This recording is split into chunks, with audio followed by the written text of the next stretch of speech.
So excited for the LCQ. Like you said, we're going to have the best of the rest, essentially, securing their final spot. I like that, Ben. I like that. Call of Duty World Championship. Thanks, Joe. You can already be giving out points. He said one line, Joe. Hey, just so you know, Clint, this is Joe, not Jack. I know they both start with a J, and it can be confusing, but try and remember our host's name. It's weird, because he looks more like Mr. X. That's not true at all. You're going to have negative points very soon. There you go, just like that.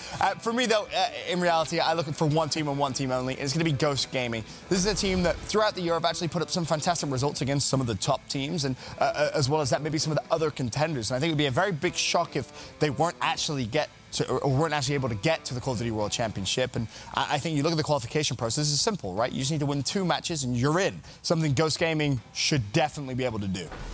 Yeah, I think so. Ghost Gaming is a team we've seen time and time again. They performed very well at Seattle. Always a team that makes it to pool play, and if they don't, they make you run in the losers bracket. I know there's some other teams, though. Clint, what do you have? Yeah, I mean, there's a handful of teams that you feel like are kind of locks to get in with those 16 teams. You mentioned Ghost. You have your Lightning Pandas. Enigma 6 is a roster. These teams are, you always see them making deep runs in the Pro League Challenge.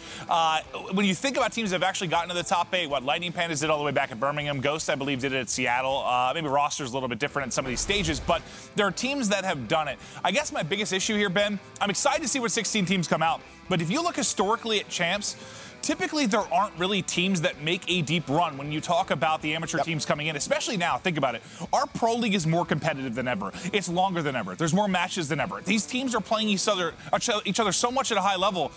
It's hard to fathom that an amateur team is going to come in and make a deep run at champs. I'd love to see it, but it is hard to envision. I think that's the key, right? These professional teams, they're just getting more repetitions. They're in the league. They're playing more and more games. So for some of the teams that aren't in the league, it's very, very tough to make sure you're getting the best practice and, putting yourself in a good position to go on a big run. I think the only time I can think of a team really going on a big run, which maybe shouldn't have done, was probably back in, 2013, the Inferno, the Italians, Black Ops 2 champs, but that's completely different than what we have right now, so it's very hard to actually compare.